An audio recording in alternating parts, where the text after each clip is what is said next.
कहते हैं हारना और जीतना आपके ऊपर निर्भर है। मान लो तो हार और ठान लो तो जीत है। नमस्कार जय हिंद दोस्तों, आप सभी का GK GS with Vikas YouTube channel में आप सभी का स्वागत है। आज हम लोग यहाँ पे जो बिहार दरोगा का जो प्रैक्टिस सेट यहाँ पे हम लोग सीरीज चला रहे हैं, जो कि स्पार्क पब्लिकेशन का है। जो पुलिस अवर निरीक्षक यानी पुलिस सब इंस्पेक्टर की जो वैकेंसी आने वाली है और उसका जो पीटी एग्ज़ाम है, प्रारंभिक परीक्षा है, उसको ध्यान में रखते हुए हम लोग यहाँ पे ये सीरीज चला रहे हैं। तो प्लीज़ इस चैनल को सब्सक्राइब, लाइक, शेयर जरूर कीजिए अपने दोस्तों के साथ। तो चलिए हम लोग वीडियो को स्टार्ट। सैलो के लिए निम्नलिखित में से कौन सा कथन असत्य है, यानी कौन सा जो कथन है वह गलत दिया गया है। पहला यहाँ पे दिया गया स्टेटमेंट, ये वे सेल हैं जिनकी संरचना ताप तथा दाब पर निर्भर करती है, जो कि बिल्कुल सही है। दूसरा पॉइंट, ये सेलें अक्रिस्टलीय होती हैं, जो कि बिल्कुल सही है। तीसरा पॉइंट, ये सेलें स्तरों पर निक्षेपित होती है, ये भी सही है। और यहाँ पे चौथा पॉइंट जो दिया गया है, ये सेलें जल में नहीं निर्मित हो सकती, जो कि बिल्कुल ये गलत है, ये जल में भी निर्मित हो सकती है। तो इस प्रकार हम लोग इस प्रश्न का जो आंसर होगा इसका हो जाएगा ऑप्शन डी। आगे बढ़ते हैं अगले प्रश्न की ओर। अगला प्रश्न यहाँ पे 2 नंबर दिया गया है कि निकोटीन पाया जाता है, तो निकोटीन किस में पाया जाता है। तो इसका हो जाएगा ऑप्शन बी। यहाँ पे निकोटीन ये तंबाकू की पत्ती में पाया जाता है। आगे बढ़ते हैं, अगला हम लोग यहाँ पे प्रश्न देखते हैं। अगला प्रश्न दिया गया है, पौधों के किस भाग से कॉफ़ी प्राप्त होती है। जो पौधे होते हैं उनके किस भाग से कॉफ़ी की प्राप्ति होती है। तो इसका हो जाएगा ऑप्शन बी, बीजों से प्राप्त होती है। आगे बढ़ते हैं, अगला यहाँ पे 4 नंबर प्रश्न, जीव की उत्पत्ति जीव से होती है, इस कथन का सत्यापन किया। जो जीव की उत्पत्ति है वह जीव से ही होती है, इस कथन का जो सत्यापन किसके द्वारा किया गया था। तो इस प्रकार इसका हो जाएगा ऑप्शन डी, ओपेरिन वैज्ञानिक के द्वारा ये किया गया था। आगे बढ़ते हैं, अगला यहाँ पे हम लोग प्रश्न देखते हैं। अगला यहाँ पे दिया गया है, प्रथम जीव की उत्पत्ति हुई। जो प्रथम जीव था उसकी उत्पत्ति कहाँ हुई थी। तो उसका उत्पत्ति यहाँ पे जल में हुई थी। आगे बढ़ते हैं, अगला हम लोग यहाँ पे प्रश्न देखते हैं। अगला यहाँ पे 6 नंबर प्रश्न है कि अति चालक का लक्षण है। जो अति चालक होता है उसका लक्षण कौन सा है। तो इसका हो जाएगा, इसमें जो पारगम्यता होती है वह अनंत होती है। तो इस प्रकार इसका हो जाएगा ऑप्शन डी, अनंत पारगम्यता इसमें पाई जाती है। आगे बढ़ते हैं, अगला हम लोग यहाँ पे प्रश्न देख लेते हैं। अगला यहाँ पे प्रश्न दिया गया है 7 नंबर कि भारत में किस अर्थशास्त्री ने नोबेल पुरस्कार जीता। भारत के किस अर्थशास्त्री ने नोबेल पुरस्कार जीता। तो इस प्रकार इस प्रश्न का जो आंसर है इसका हो जाएगा ऑप्शन सी, यानी जो डॉक्टर अमृत कुमार सेन, इनके द्वारा ये अर्थशास्त्र का पहला नोबेल प्राइज जीता गया। आगे बढ़ते हैं, अगला हम लोग प्रश्न यहाँ पे देखते हैं। अगला दिया गया है 8 नंबर, मनुष्य की खोपड़ी में अस्थियाँ होती है। जो मनुष्य का जो खोपड़ी है उसमें कितनी हड्डी होती है। तो इस प्रकार इसका आंसर हो जाएगा ऑप्शन ए, 8 हड्डी पाई जाती है। आगे बढ़ते हैं, अगला यहाँ पे 9 नंबर प्रश्न, विभाजन के कारण भारत का कौन सा उद्योग सबसे बुरी तरह प्रभावित हुआ। तो जो विभाजन हुआ था उसके कारण जो कौन सा सेक्टर था जो बहुत ज़्यादा प्रभावित हुआ। तो इस प्रकार इसका हो जाएगा ऑप्शन सी, जूट और रुई का उद्योग। आगे बढ़ते हैं, अगला हम लोग यहाँ पे प्रश्न देखते हैं 10 नंबर प्रश्न दिया गया है, विरंजक चूर्ण के लिए कौन सा कथन असत्य है, यानी कौन सा कथन गलत है, उसको बताना है। तो इसमें हम लोग देखेंगे तो इसका पहला यहाँ पे दिया गया, जल में अधिक विलेय होता है। जल में बहुत अधिक विलेय होता है, जो कि ये बिल्कुल गलत है, जल में ये अविलेय होता है। इस प्रकार इसका हो जाएगा ऑप्शन ए। आगे बढ़ते हैं, अगला हम लोग देखते हैं प्रश्न। अगला यहाँ पे दिया गया है 11 नंबर, झारखंड में कोयले की खानें लगी हुई हैं। झारखंड में जो कोयले की खानें हैं वह कहाँ लगी हुई है। तो इस प्रकार इसका हो जाएगा यहाँ पे, झारखंड के झरिया में सबसे अधिक कोयला का उत्पादन किया जाता है। आगे बढ़ते हैं, अगला यहाँ पे 12 नंबर प्रश्न दिया गया है कि बीईबी का पूर्ण रूप बताना है। बीईबी का पूर्ण रूप हम लोगों को बताना है। पहला यहाँ पे दिया गया है, बिहार आर्थिक बोर्ड। दूसरा बिहार इलेक्ट्रिसिटी बोर्ड, तीसरा बिहार के समृद्ध वर्ग की सौदाबाजी, और चौथा पॉइंट यहाँ पे दिया गया है बिहार इन्वायरमेंट बोर्ड। तो इस प्रकार हम लोग देखेंगे तो इसका हो जाएगा यहाँ पे बिहार इलेक्ट्रिसिटी बोर्ड, इसका आंसर हो जाएगा। आगे बढ़ते हैं, अगला हम लोग यहाँ पे 13 नंबर प्रश्न दिया गया है इन्फ्लुएंजा ए H1N1 को अधिक प्रचलित रूप से किस नाम से जाना जाता है। जो इन्फ्लुएंजा होता है H1N1 टाइप का, उसको हम लोग आम बोलचाल की भाषा में किस प्रकार जानते हैं। तो इसका हो जाएगा यहाँ पे ऑप्शन बी, इसे स्वाइन फ्लू के नाम से हम लोग जानते हैं। आगे बढ़ते हैं, अगला यहाँ पे 14 नंबर प्रश्न है चौरी चौरा विख्यात है। जो चौरी चौरा जो स्थान है यह उत्तर प्रदेश के गोरखपुर में स्थित एक जगह है। वहाँ पे ये स्वतंत्रता संग्राम की शुरुआत हुई थी, इसलिए यह विख्यात है। आगे बढ़ते हैं, अगला हम लोग यहाँ पे प्रश्न देखते हैं। अगला यहाँ पे 15 नंबर प्रश्न है कि उत्तर भारत विख्यात है। जो उत्तर भारत के अंतर्गत जो उत्तर बिहार का क्षेत्र है वह किस लिए प्रसिद्ध है। तो इस प्रकार इसका हो जाएगा यहाँ पे ऑप्शन सी, ये इसमें अत्यधिक बाढ़ की समस्या यहाँ पे देखने को मिलती है। अगला प्रश्न यहाँ पे दिया गया है 16 नंबर, कौन सा देश विभिन्न दालें उगाता है। वह कौन सा देश है जहाँ पे सबसे ज़्यादा किस्म की दालें उगाई जाती हैं। तो इस प्रकार इसका हो जाएगा यहाँ पे भारत। आगे बढ़ते हैं, अगला यहाँ पे 17 नंबर प्रश्न है कि धान की खेत के लिए ठीक जलवायु होती है किस राज्य में। धान के खेत के लिए ठीक जलवायु है, तो इस प्रकार यहाँ पे देखेंगे तो इसका हो जाएगा यहाँ पे बिहार राज्य में सबसे ठीक जलवायु पाई जाती है। आगे बढ़ते हैं, अगला यहाँ पे 18 नंबर प्रश्न है भारत के किन राज्यों में गन्ना सबसे ज़्यादा पैदा होती है। भारत के किन राज्यों में गन्ना का उत्पादन सबसे ज़्यादा होता है। तो इसका हो जाएगा यहाँ पे ऑप्शन ए, बिहार और यूपी के क्षेत्र में सबसे अधिक गन्ना का उत्पादन किया जाता है। आगे बढ़ते हैं, अगला हम लोग यहाँ पे प्रश्न देखते हैं। अगला 19 नंबर प्रश्न दिया गया है निम्नलिखित में कौन दूध को दही बनाता है। तो इस प्रकार इसका हो जाएगा लैक्टोबैसिलस जो बैक्टीरिया होता है, इसी के कारण दूध से दही बनता है। आगे बढ़ते हैं, अगला हम लोग यहाँ पे 20 नंबर प्रश्न, एंटीबायोटिक होती है। जो एंटीबायोटिक होता है वह किस प्रकार की होती है। तो इस प्रकार इसका हो जाएगा यहाँ पे, इसका इस्तेमाल हम लोग दवा बनाने में करते हैं। आगे बढ़ते हैं, अगला यहाँ पे 21 नंबर प्रश्न, प्राकृतिक कीटनाशक एडारजीकटिन प्राप्त होता है। जो कीटनाशक है एडारजीकटिन यह किससे प्राप्त होता है। तो यह यहाँ पे नीम के पत्ते से हम लोग इसे प्राप्त करते हैं। आगे बढ़ते हैं, अगला यहाँ पे 22 नंबर प्रश्न दिया गया है। 22 नंबर प्रश्न है कृषि की शुरुआत हुई। जो कृषि की शुरुआत कब से मानी जाती है। तो कृषि की शुरुआत यहाँ पे 7000 ईस्वी पूर्व से 1300 ईस्वी पूर्व के बीच मानी जाती है, जो कि नवपाषाण काल में इसका स्टार्ट हुआ था कृषि। आगे बढ़ते हैं, यहाँ पे 23 नंबर प्रश्न, एक सामान्य शुष्क सेल में विद्युत अपघट्ट होता है।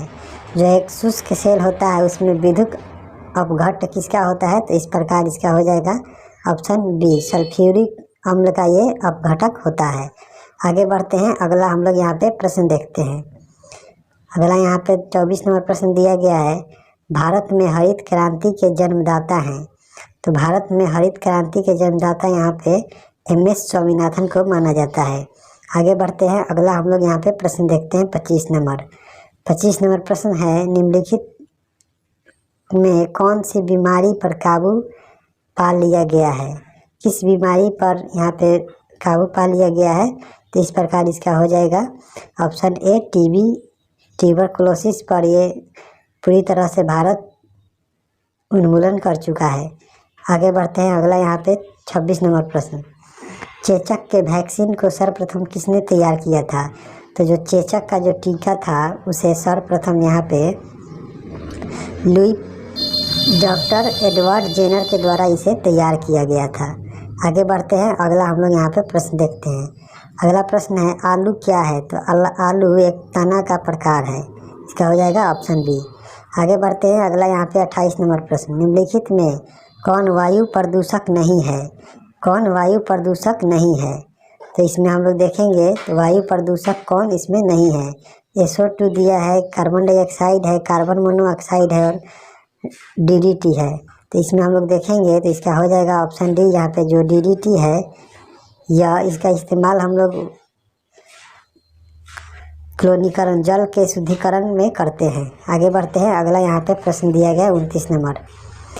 आनुवांशिकता के जन्मदाता हैं। आनुवांशिकता के जन्मदाता किसे माना जाता है? तो ये मेंडल को माना जाता है। आगे बढ़ते हैं। अगला यहाँ पे 30 नंबर प्रश्न। DNA का मॉडल प्रस्तुत करने में 1962 ईस्वी में नोबेल पुरस्कार किसे मिला था? तो यहाँ पे जो DNA का जो मॉडल प्रस्तुत करने के लिए 1962 में नोबेल प्राइज यहाँ पे दिया गया था। ऑप्शन देख लेते हैं। यहाँ पे हो जाएगा इसका ऑप्शन डी, बिग्रल एवं किंग को दिया गया था। जबकि यहाँ पे DNA का डबल हेलिक्स मॉडल यहाँ पे वाटसन और क्रिक के द्वारा दिया गया था। इसको आप लोग याद रखिएगा। आगे बढ़ते हैं। अगला हम लोग 31 नंबर प्रश्न यहाँ पे देखते हैं। 31 नंबर प्रश्न है, वज्रिस्तान हिस्सा है। जो वज्रिस्तान है यह किस देश का हिस्सा है? तो इसका हो जाएगा यहाँ पे ये पाकिस्तान का हिस्सा है। आगे बढ़ते हैं। अगला यहाँ पे 32 नंबर प्रश्न।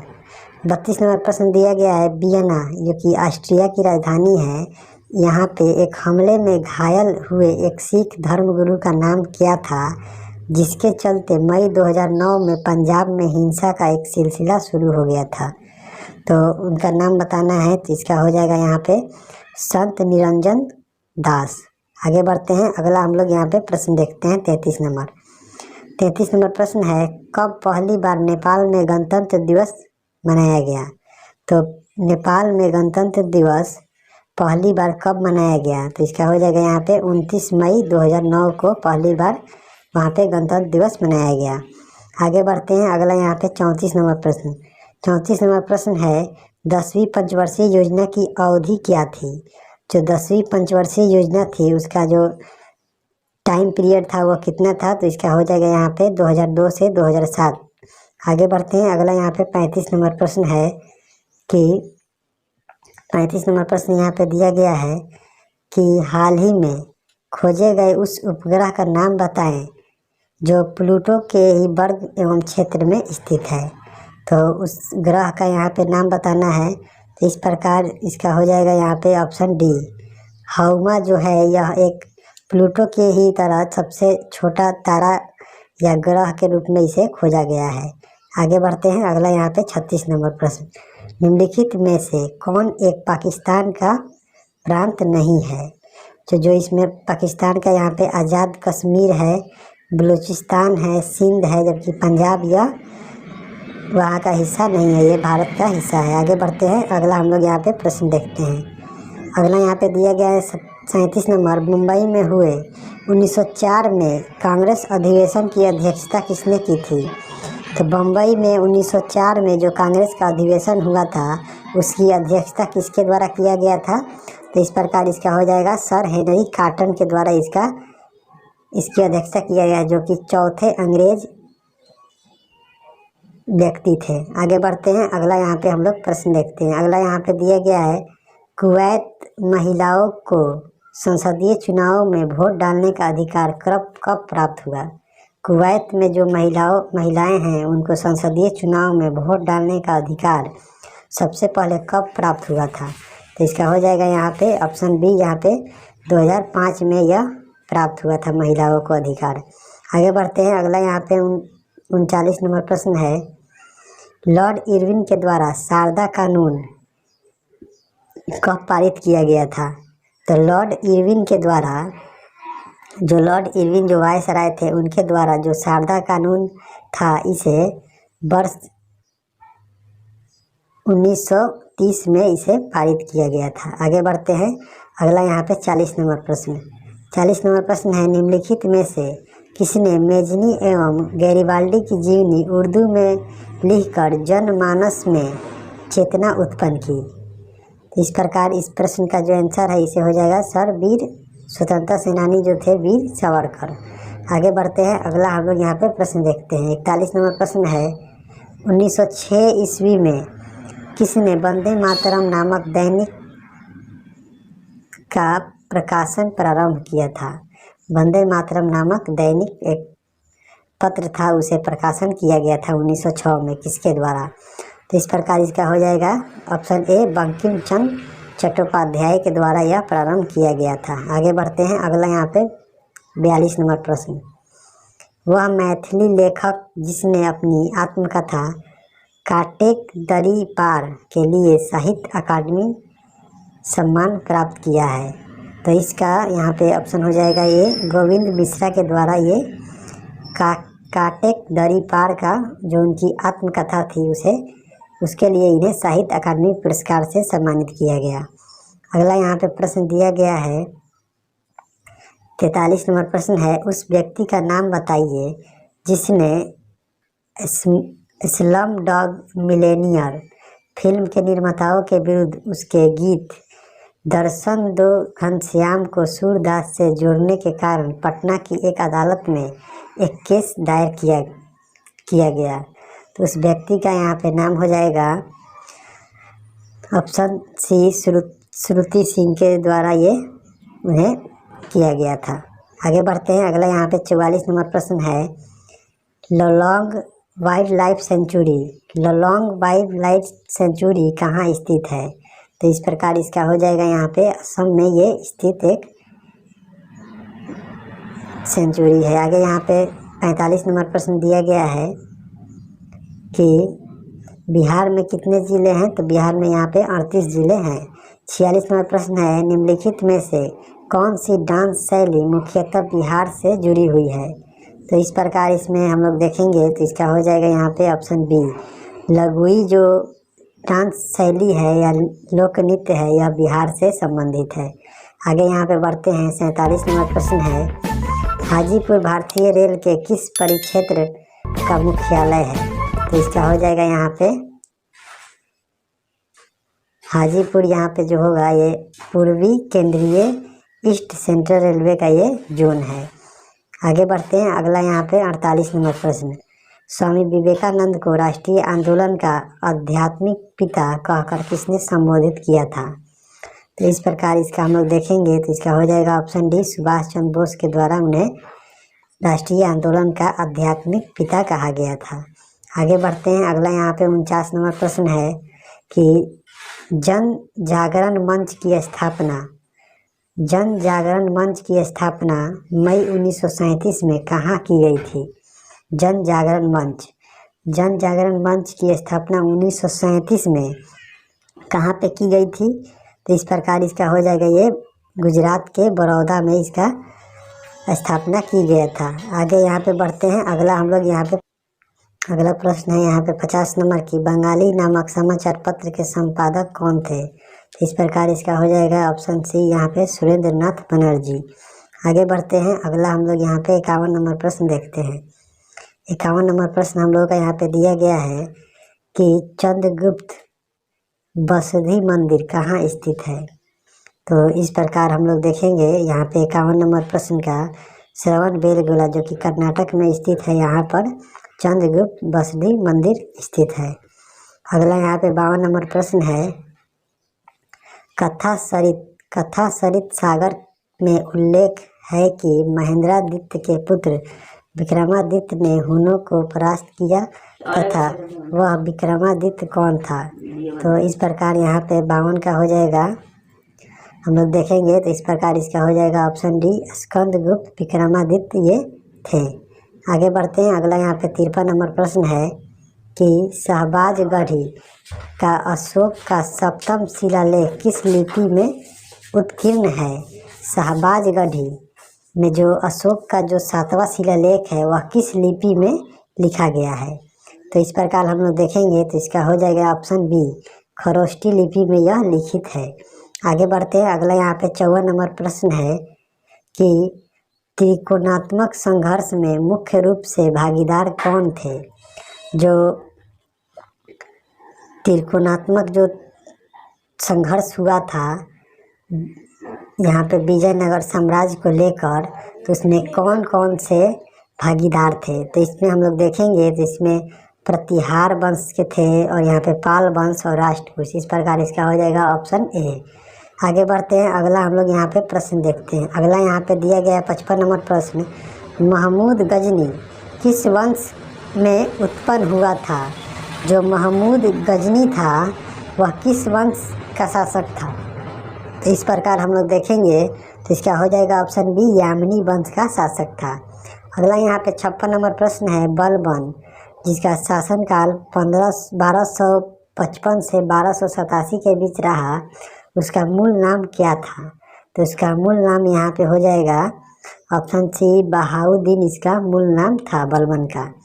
आगे बढ़ते हैं, अगला यहाँ पे हम लोग 57 नंबर प्रश्न है, वह प्रथम इतिहासकार कौन था जिसने कहा कि मोहम्मद बिन तुगलक आंशिक पागल था? तो इसका हो जाएगा यहाँ पे ऑप्शन बी, जियाउद्दीन बर्नी के द्वारा इसे आंशिक पागल कहा गया था। आगे बढ़ते हैं, अगला यहाँ पे 58 नंबर प्रश्न है कि इन पंक्तियों को किसने लिखा? बहुते देखे परी औलिया, पढ़े किताब कुरान, कहे हिंदू मोही राम प्यारा, तुरक कहे रहीमान। इस कथन को किसके द्वारा लिखा गया था, इसको बताना है। तो इसका हम लोग यहाँ पे ऑप्शन देख लेते हैं। तो इसमें ऑप्शन इसका हो जाएगा ऑप्शन डी, यहाँ पे कबीर के द्वारा इसे लिखा गया था। आगे बढ़ते हैं, अगला हम लोग यहाँ पे 59 नंबर प्रश्न, एक प्रशासनिक इकाई के रूप में बिहार का बंगाल में विलय कब किया गया था? जो कि एक प्रशासनिक रूप से बिहार का जो विलय था वह बंगाल में कर दिया गया किस वर्ष में? तो इसका हम लोग देखेंगे तो इसका हो जाएगा 1911 में। आगे बढ़ते हैं, अगला हम लोग यहाँ पे प्रश्न देखते हैं। अगला यहाँ पे 60 नंबर प्रश्न है कि भारत के उस राष्ट्रपति का नाम बताइए जो बिहार में पैदा हुए थे। तो इसका हो जाएगा option A, doctor Rajendra Prasad, जिनका जन्म बिहार के जीरादेई सिवान में हुआ था। आगे बढ़ते हैं, अगला हम लोग यहाँ पे 61 नंबर प्रश्न देखते हैं, लखनऊ के ऐतिहासिक मकबरा इमरात को किसने बनवाया था? जो लखनऊ के जो ऐतिहासिक जो मकबरा है इमरात, इसको किसके द्वारा बनाया गया था? तो इसका हो जाएगा यहाँ पे आसफुद्दौला के द्वारा इसे बनाया गया था और इन्हीं के द्वारा यहाँ पे लखनऊ में 12 इमामबाड़ा का निर्माण किया गया था। इसको आप लोग याद रखिएगा। आगे बढ़ते हैं, अगला यहाँ पे 62 नंबर, नया पोस्ट ऑफिस एक्ट 1854 किसने पारित किया? नया जो पोस्ट ऑफिस एक्ट था 1854 में, उसे किसने पारित किया था? इसका हो जाएगा ऑप्शन डी, लॉर्ड डलहौजी के द्वारा इसे पारित किया गया था। आगे बढ़ते हैं, अगला यहाँ पे 63 नंबर प्रश्न कि 1757 में संथाल विद्रोह का नेतृत्व किसने किया? तो जो 1757 का जो संथाल विद्रोह हुआ था झारखंड के क्षेत्र में, बिहार उस समय बिहार एवं झारखंड एक ही राज्य थे, तो इसलिए उस समय का बिहार के क्षेत्र में जो संथाल विद्रोह हुआ था वह सिंधु और कान्हू के नेतृत्व में हुआ था। आगे बढ़ते हैं, अगला यहाँ पे हम लोग प्रश्न देखते हैं 64 नंबर, वर्नाकुलर प्रेस एक्ट मार्च 1878 ईस्वी में किसने पारित किया? तो इसका हो जाएगा ऑप्शन बी, लॉर्ड लिटन के द्वारा इसे पारित किया गया। आगे बढ़ते हैं, अगला यहाँ पे 65 नंबर प्रश्न कि मौर्यकालीन हीनयान गुफाएं स्थित हैं। जो मौर्यकालीन हीनयान से जो कि बौद्ध धर्म का एक शाखा था, उसका जो गुफा है वह कहाँ पे स्थित है? मौर्य काल में। तो इस प्रकार इसका हम लोग देखेंगे तो इसका हो जाएगा ऑप्शन बी, राजगिरी की पहाड़ी पर ये स्थित है। आगे बढ़ते हैं, अगला हम लोग यहाँ पे प्रश्न देखते हैं। अगला यहाँ पे प्रश्न है, मौर्य काल में शासकीय भूमि और कृषि व्यवस्था के प्रबंधन के लिए एक व्यक्ति शीताध्यक्ष की नियुक्ति की जाती थी, वह कौन होता था? तो जो शासकीय भूमि और कृषि व्यवस्था में प्रबंधन के लिए जो शीताध्यक्ष की नियुक्ति की जाती थी वह किस प्रकार का अधिकारी होता था? तो उसका हो जाएगा यहाँ पे ऑप्शन बी, राजकीय कर्मचारी के रूप में वह उसकी नियुक्ति की जाती थी। आगे बढ़ते हैं, अगला यहाँ पे 67 नंबर प्रश्न दिया गया है कि 67 नंबर प्रश्न दिया गया है कि अशोक ने धम्म नीति के प्रचारक धम्म महामात्रों की नियुक्ति की और आंतरिक रूप से स्वतंत्र पड़ोसी राज्यों में इस उद्देश्य के लिए नियुक्त अधिकारी जाने जाते थे। तो इसका हो जाएगा यहाँ पे जो धर्म का जो प्रचार करते थे, धर्म नीतियों का, उसे हम लोग क्या कहते थे? जो कि पड़ोस के राज्यों में जाकर वहाँ पे प्रचार प्रसार करते थे। तो इसका हो जाएगा यहाँ पे ऑप्शन ए, धम्म महामात्र ये कहलाते थे। आगे बढ़ते हैं। अगला यहाँ पे प्रश्न दिया गया है 68 नंबर प्रश्न। 68 नंबर प्रश्न है, तृतीय बौद्ध संगति के अध्यक्ष अस्थावीर मोगलीपुत्तिस ने एक पुस्तक लिखा जिसका शीर्षक क्या था? तो यहाँ पे जो मोगलीपुत्तिस के द्वारा जो तृतीय बौद्ध संगति हुई थी उसमें एक पुस्तक लिखा गया था, उसका शीर्षक बताना है। तो इस प्रकार इसका हो जाएगा ऑप्शन डी, कथा वस्तु इसका शीर्षक था। आगे बढ़ते हैं। अगला यहाँ पे 69 नंबर प्रश्न है कि बिहार में चंपारण सत्याग्रह के लिए महात्मा गांधी को किसने आमंत्रित किया था? तो इसका हो जाएगा ऑप्शन बी, राजकुमार शुक्ल के द्वारा। आगे बढ़ते हैं। अगला हम लोग यहाँ पे 70 नंबर प्रश्न देखते हैं। दिया गया है, बिहार में रोहतास के किले का निर्माण किसने करवाया? बिहार में रोहतास के किले का निर्माण किसने करवाया था? तो इसका हो जाएगा यहाँ पे ऑप्शन सी, शेरशाह सूरी के द्वारा करवाया गया था। आगे बढ़ते हैं। अगला यहाँ पे 71 नंबर प्रश्न, ट्रांस साइबेरियन रेलवे जोड़ती है, जो ट्रांस साइबेरियन जो रेलवे है यह किस किस को जोड़ती है? तो इसका हो जाएगा यहाँ पे ऑप्शन ए, मॉस्को को व्लादिवोस्टोक से जोड़ती है। आगे बढ़ते हैं। अगला यहाँ पे 72 नंबर प्रश्न है कि लॉरेंस की खाड़ी स्थित है, जो लॉरेंस की खाड़ी है यह कहाँ पे स्थित है? तो इसका हो जाएगा ऑप्शन बी, फ्रांस में स्थित है। आगे बढ़ते हैं। अगला यहाँ पे 73 नंबर प्रश्न है, पोर्ट ऑफ प्रिंस संबंधित है, जो पोर्ट ऑफ प्रिंस है यह किससे संबंधित है? तो यह हैती देश से संबंधित है। अगला यहाँ पे 74 नंबर प्रश्न है, गहरा सागरीय भाग समाहित करता है, जो गहरा सागरीय भाग है इसमें क्या समाहित होती है? तो इसका हो जाएगा यहाँ पे ऑप्शन ए, ऊर्जा इसमें समाहित होती है। आगे बढ़ते हैं। अगला यहाँ पे हम लोग 75 नंबर प्रश्न देखते हैं। 75 है, अंध महासागर में अमेजन नदी गिरती है। तो अंध महासागर में अमेजन नदी किस अक्षांश पर गिरती है इसको बताना है। तो इसका हो जाएगा ऑप्शन ए, 0 डिग्री अक्षांश के पास गिरती है। आगे बढ़ते हैं। अगला यहाँ पे 76 नंबर प्रश्न है, भारत में सर्वाधिक लौह अयस्क भंडार रखने वाले राज्यों का सही क्रम बताना है। तो सबसे पहले इसमें होगा झारखंड आएगा, उड़ीसा, कर्नाटक और छत्तीसगढ़। तो इस प्रकार इसका हम लोग देखेंगे तो इसका हो जाएगा ऑप्शन बी, झारखंड, उड़ीसा, कर्नाटक और छत्तीसगढ़। यहाँ पे लौह अयस्क भंडार बहुत ज़्यादा है। आगे बढ़ते हैं। अगला यहाँ पे 77 नंबर प्रश्न दिए गए, हरिश्चंद्र श्रेणी मध्य में स्थित है, जो हरिश्चंद्र की जो पहाड़ी है वह किस किस के मध्य में स्थित है इसको बताना है। तो इसका हो जाएगा ऑप्शन ए, भीमा नदी और गोदावरी नदी के बीच में यह स्थित है। आगे बढ़ते हैं। अगला यहाँ पे 78 नंबर प्रश्न दिया गया है कि भारत में प्रथम उर्वरक कारखाना स्थापित हुआ था। जो भारत में पहला जो उर्वरक का कारखाना जो स्थापित हुआ था वह कब हुआ था? तो वह 1906 में किया गया था। आगे बढ़ते हैं। अगला यहाँ पे 79 नंबर प्रश्न है कि 10 डिग्री चैनल किसके मध्य है? जो 10 डिग्री चैनल है यह किनके बीच में स्थित है? तो यह अंडमान निकोबार के उत्तरी एवं दक्षिणी द्वीपों में, यानी उत्तरी अंडमान और दक्षिणी निकोबार के बीच यह स्थित है। आगे बढ़ते हैं। अगला यहाँ पे 80 नंबर प्रश्न हम लोग देखेंगे। दिया गया है, रावट भाता ऊर्जा प्लांट संबंधित है, जो रावट भाता ऊर्जा प्लांट है यह किससे संबंधित है? तो यह यहाँ पे इसका हो जाएगा ऑप्शन ए, न्यूक्लियर ऊर्जा से, न्यूक्लियर एनर्जी से यह संबंधित है। 81 नंबर प्रश्न है, निम्न में से कौन महानदी की सहायक नदी नहीं है? कौन सी जो नदी है जो महानदी की सहायक नदी नहीं है? तो इसका हो जाएगा ऑप्शन सी, हसदेव नदी जो है यह महानदी की नहीं है, जबकि शिवनाथ, ईब, अक्षय यह महानदी की सहायक नदियां हैं। आगे बढ़ते हैं। यहाँ पे 82 नंबर प्रश्न है, लॉर्ड माउंटबेटन ने किस भारतीय नेता को वन मैन बाउंड्री फोर्स कहकर संबोधित किया? तो इस प्रकार इसका हो जाएगा ऑप्शन बी, महात्मा गांधी के लिए यह कथन कहा गया था। आगे बढ़ते हैं। अगला यहाँ पे 83 नंबर, सिमलीपाल जैव संरक्षित क्षेत्र कहाँ स्थित है? जो सिमलीपाल जो है यह उड़ीसा में स्थित है। आगे बढ़ते हैं। अगला यहाँ पे 84 नंबर प्रश्न है कि निम्न में से कौन सा पटना के पुराने नाम से संबंधित नहीं है?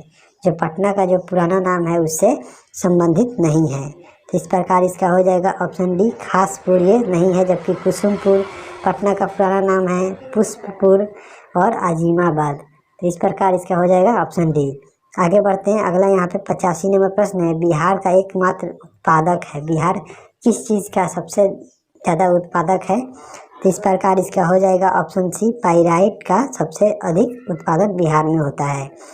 आगे बढ़ते हैं, अगला यहाँ पे 86 नंबर प्रश्न है कि गया षड्यंत्र केस किस वर्ष हुआ था? जो गया में षड्यंत्र हुआ था वह किस वर्ष हुआ था? तो इसका हो जाएगा यहाँ पे ऑप्शन ए जनवरी 1933 में हुआ था। आगे बढ़ते हैं, अगला यहाँ पे 87 नंबर प्रश्न है, 6 नवंबर 1942 को हजारीबाग जेल से भाग निकलने वाले केवल 3 राष्ट्रीय नेता का नाम बताना है। तो इस प्रकार यहाँ पे हो जाएगा, इसमें जयप्रकाश नारायण थे, जोगेंद्र शुक्ल थे और गुलाबी सोनार थे। तो इस प्रकार इसका हो जाएगा ऑप्शन ए जोगेंद्र शुक्ल, जयप्रकाश नारायण और गुलाबी सोनार। इसलिए आगे बढ़ते हैं, अगला हम लोग प्रश्न देखते हैं। अगला यहाँ पे प्रश्न दिया गया है 88 नंबर, 1930 ईस्वी में पटना स्वदेशी लीग की अध्यक्षता किसने की? जो 1930 में जो पटना में स्वदेशी लीग की जो अध्यक्षता की गई थी उसमें किसके द्वारा इसकी अध्यक्षता की गई थी? तो इस प्रकार इसका हो जाएगा यहाँ पे सर अली इमाम के द्वारा इसकी अध्यक्षता की गई थी। आगे बढ़ते हैं, अगला यहाँ पे 89 नंबर प्रश्न है, बिहार में सवाना वनस्पति पाई जाती है। तो बिहार में जो सवाना किस्म की जो वनस्पति है वह कहाँ पे पाई जाती है? तो वह पश्चिम चंपारण में पाई जाती है। आगे बढ़ते हैं, अगला यहाँ पे 90 नंबर प्रश्न है कि 90 नंबर प्रश्न यहाँ पे दिया गया है कि बरौनी तेल शोधक कारखाना स्थापित हुआ था। तो जो बरौनी में तेल शोधक कारखाना था यह कब स्थापित किया गया था? तो इसका हो जाएगा यहाँ पे 1966 में इसे स्थापित किया गया था। अगला यहाँ पे प्रश्न है, भारत के संविधान का अमल कब हुआ था? जो भारत का संविधान है उसको अमल कब किया गया था, यानी उसको लागू कब किया गया था? इस प्रकार इसका हो जाएगा ऑप्शन सी 26 जनवरी 1950 से। आगे बढ़ते हैं, अगला हम लोग यहाँ पे 92 नंबर प्रश्न देखते हैं। 92 नंबर प्रश्न दिया गया है, नाभिकीय बम का सिद्धांत आधारित है, परमाणु बम का सिद्धांत आधारित है किस पर? जो परमाणु यानी एटम बम का जो सिद्धांत है यह किस पर आधारित है? तो इसका हो जाएगा यहाँ पे ऑप्शन बी नाभिकीय विखंडन पर ये आधारित है।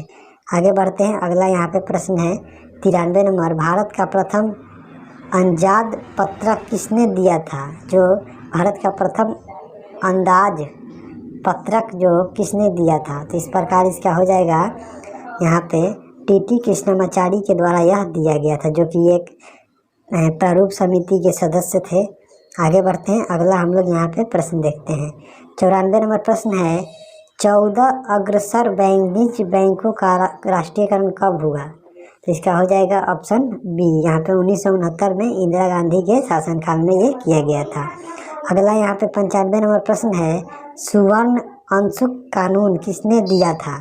जो सुवर्ण अंशुक कानून है, जो सुवर्ण अंशुक कानून है उसे किसने दिया था? तो इस प्रकार इसका हम लोग देखेंगे तो इसका हो जाएगा option D, doctor Manmohan Singh के द्वारा यह दिया गया था। आगे बढ़ते हैं, अगला हम लोग यहाँ पे प्रश्न देखते हैं। अगला यहाँ पे 96 नंबर प्रश्न है, अप्रैल 1908 में मुजफ्फरपुर बम कांड के प्रमुख अभियुक्त कौन थे? तो जो इसमें हुआ था उसमें खुदीराम बोस और प्रफुल्ल चाकी थे। इस प्रकार इसका हो जाएगा ऑप्शन बी प्रफुल्ल चाकी एवं खुदीराम बोस। आगे बढ़ते हैं, अगला हम लोग यहाँ पे प्रश्न देखते हैं 97 नंबर, किसने 16 अक्टूबर 1905 को राखी दिवस मनाने का आह्वान किया था? जो 16 अक्टूबर 1905 को राखी दिवस के रूप में, जो कि एक बंगाल विभाजन उसी दिन से लागू किया गया था, तो उसी दिन यहाँ पे किसके द्वारा राखी दिवस मनाए जाने की घोषणा की गई थी? तो इसका हो जाएगा ऑप्शन डी, रविन्द्रनाथ टैगोर के द्वारा यह घोषणा किया गया था। आगे बढ़ते हैं, अगला यहाँ पे प्रश्न दिया गया 98 नंबर कि नीचे दिए गए शहरों में एक इंफॉर्मेशन टेक्नोलॉजी पार्क के बारे में सुप्रसिद्ध है। तो इस प्रकार इसका हो जाएगा ऑप्शन ए, बेंगलुरु जो है यह टेक्नोलॉजी हब के नाम से इसे जाना जाता है। आगे बढ़ते हैं, अगला यहाँ पे 99 नंबर प्रश्न है, विश्व व्यापार संगठन वर्ल्ड ट्रेड ऑर्गेनाइजेशन का मुख्यालय कहाँ है? इसका मुख्यालय यहाँ पे जेनेवा स्विट्जरलैंड में स्थित है। आगे बढ़ते हैं और आज इस सेट का अंतिम प्रश्न हम लोग देखेंगे। तो यहाँ पे अंतिम प्रश्न हम लोग यहाँ पे देखते हैं, विश्व में के कौन से देश में सर्वप्रथम कागज के नोट की विश्व के कौन से देश में सबसे पहले कागज के नोट छापने की जो शुरुआत की गई थी वह किस देश से की गई थी? तो इस प्रकार इसका हो जाएगा यहाँ पे ऑप्शन डी, चीन के द्वारा ये किया गया था। तो चलिए हम लोगों ने यहाँ पे देख लिया है 100 प्रश्न जो कि मोस्ट इम्पोर्टेंट प्रश्न है। तो चलिए हम लोग मिलते हैं अगले वीडियो में, और प्लीज़ जो इस चैनल को सब्सक्राइब, लाइक एंड शेयर अपने दोस्तों के साथ ज़रूर कीजिए। चलिए मिलते हैं नेक्स्ट वीडियो में, तब तक के लिए जय हिंद दोस्तों।